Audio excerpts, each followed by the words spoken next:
रात्र 11वी. भूतदया.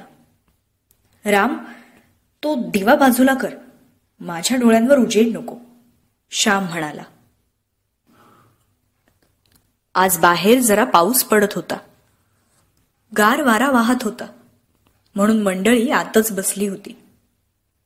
रोज आकाशाच्या खालीच प्रार्थना आणि हे कथाप्रवचन होई. श्यामला दिव्याचा त्रास होत असे. राम दिवा बाजूला करायला लागला, पण भिका कसला ऐकतो?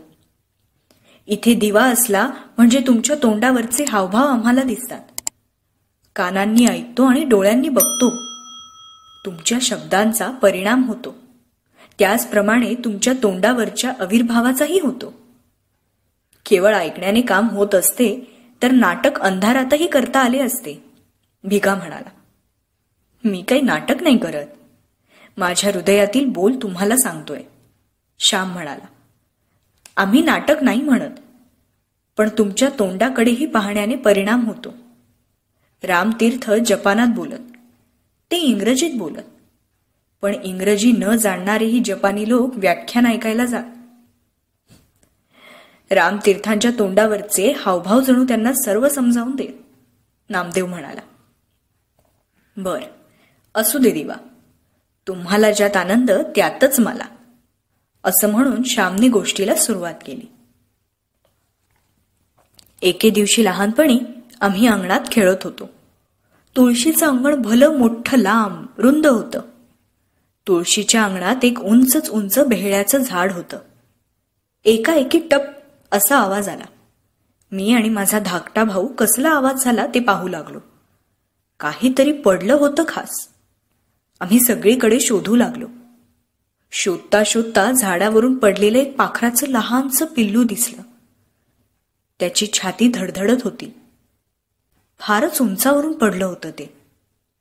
त्याची फारच दुर्दशा झाली होती. लोळागोळा झाला होता. अजून त्याला नीट पंखही फुटले नव्हते. डोळे सुद्धा ते नीट उघडत नव्हतं. लोहाराचा भाता जसा हलत असतो त्याप्रमाणे त्याचं सारं अंग एकसारखं हलत होतं, खालीवर होत होतं. त्याला जरा हात लावताच ते आपली सगळी मान पुढे करी आणि ची ची असे केविलवाणे ओरडे. या पिल्लाला मी घरात उचलून घेऊन न्यायचं ठरवलं. त्याला एका फडक्यात घेऊन आम्ही घरात गेलो. मी आणि माझा लहान भाऊ दोघे होतो. मी कापूस घालून त्यावर त्या पिल्लास ठेवलं. आम्हीही लहानच होतो. आम्ही तरी काय करणार? बालबुद्धीला जे जे सुचेल ते ते करू लागलो. त्या पिल्लाला दाणा पाणी देऊ लागलो. तांदूळाच्या बारीक कण्या आणून त्याच्या चोचीत घालू लागलो आणि झारीने त्याच्या चोचीत पाण्याचे थेंब घालू लागलो. त्या पिल्लाला खाता येत होतं की नाही? त्या आमच्या काळजीनेच, आमच्या चोचीत पाणी घातल्याने, दाणे घातल्यानेच तर ते मरणार नाही ना, याचा आम्ही विचारच केला नाही. या जगात नुसतं प्रेम, केवळ दया असूनच भागत नाही. जीवन सुंदर आणि यशस्वी करण्यास 3 गुणांची जरुरी असते. पहिली गोष्ट म्हणजे प्रेम पाहिजे, दुसरी गोष्ट म्हणजे ज्ञान आणि तिसरी म्हणजे शक्ती. प्रेम, ज्ञान आणि बळ या तिन्ही गोष्टी ज्याच्याजवळ आहेत त्याला जगात कृतार्थ होता येईल. प्रेमहीन ज्ञान तेही व्यर्थ, ज्ञानहीन प्रेम तेही फुकट. प्रेम, ज्ञानहीन शक्ती आणि शक्तीहीन प्रेम व ज्ञान तेही व्यर्थच. माझ्या अंगात शक्ती असली परंतु दुसऱ्यावर प्रेम नसेल तर त्या शक्तीचा दुरुपयोग व्हायचा. माझ्याजवळ ज्ञान आहे पण दुसऱ्यावर प्रेम नसेल तर त्या ज्ञानाचा फायदा मी दुसऱ्याला देणार नाही. आणि प्रेम असून ज्ञान नसेल तर ते प्रेमही अपाय करेल. एखाद्या आईचं मुलावर प्रेम आहे, पण त्या मुलाची आजारपणात कशी शुश्रूषा करावी याचं ज्ञान जर तिला नसेल तर त्या आंधळ्या प्रेमाने जे खायला देऊ नये तेही ती देईल आणि तिच्या प्रेमानेच बाळ मरून जाईल. समजा आईजवळ प्रेम आहे, ज्ञानही आहे, पण ती जर स्वतःच अशक्त आणि पंगू असेल तरीही तिच्या प्रेमाचा आणि ज्ञानाचा फायदा मिळणार नाही. प्रेम, ज्ञान आणि शक्ती यांचा विकास जीवनात हवा. प्रेम म्हणजे हृदयाचा विकास, ज्ञान म्हणजे बुद्धीचा विकास आणि शक्ती म्हणजे शरीराचा विकास. शरीर, मन आणि बुद्धी या तिहींची वाढ जीवनात हवी. आम्ही त्या पिल्लावर प्रेम करत होतो, पण आम्हाला ज्ञान नव्हतं. त्याच्या चोचीत पीठ, कण्या, नाना पदार्थ भरले आणि सारखे पाणी ओतले. गरीब बिचारे. आमच्या अडाणी प्रेमानेच ते बेजार होत होतं. त्याने शेवटी मान टाकली. मी त्याला म्हटलं, आम्ही तुला पिंजऱ्यात कोंडून नाही हो ठेवणार. तू बरा हो आणि आपल्या आईकडे उडून जा. आम्ही दुष्ट नाही हो. तुझ्या आईसाठी तरी नको रे मरू. ती केविलवाणी ओरडत असेल, घिरट्या घालत असेल. आमच्या बोलण्याकडे त्या पिल्लाचं लक्ष नव्हतं. मी आईला म्हटलं, आई, हे पिल्लू बघ ग कसं करतंय. अगदीच मान वर करत नाही. त्याला काय खायला देऊ? आई बाहेर आली.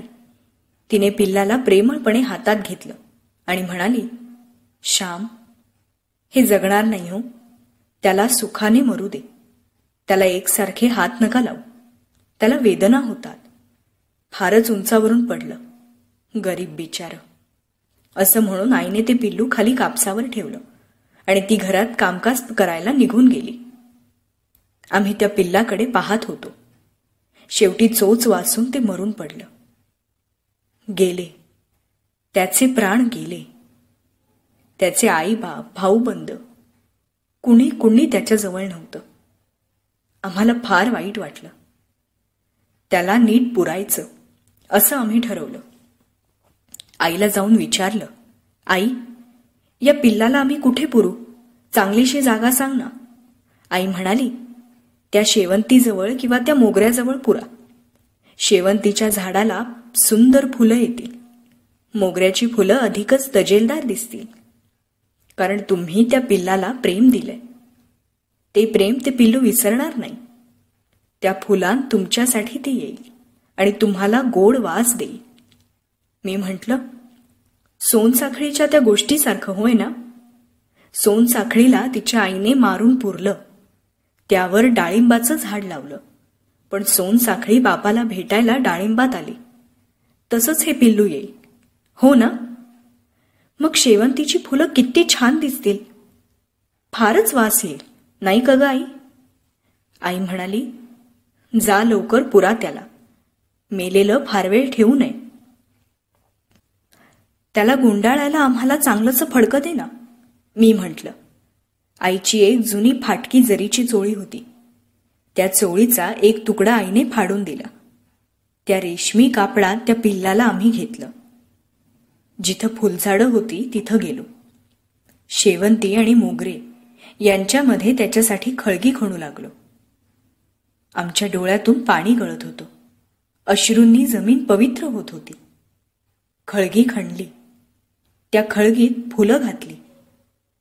त्या फुलांवर त्या पिल्लाचा देह त्या वस्त्रात गुंडाळून ठेवला. पण त्यावर माती ढकलवेना. लोण्याहून मऊ अशा त्या सुंदर चिमुकल्या देहावर माती लोटवेना. शेवटी डोळे मिटून माती लोटली. मांजराने खळगी उकरू नये म्हणून वरती सुंदरसा दगड ठेवला आणि आम्ही घरी आलो. माझघरात बाजूला बसलो आणि रडत होतो. का रे बाजूला बसलास?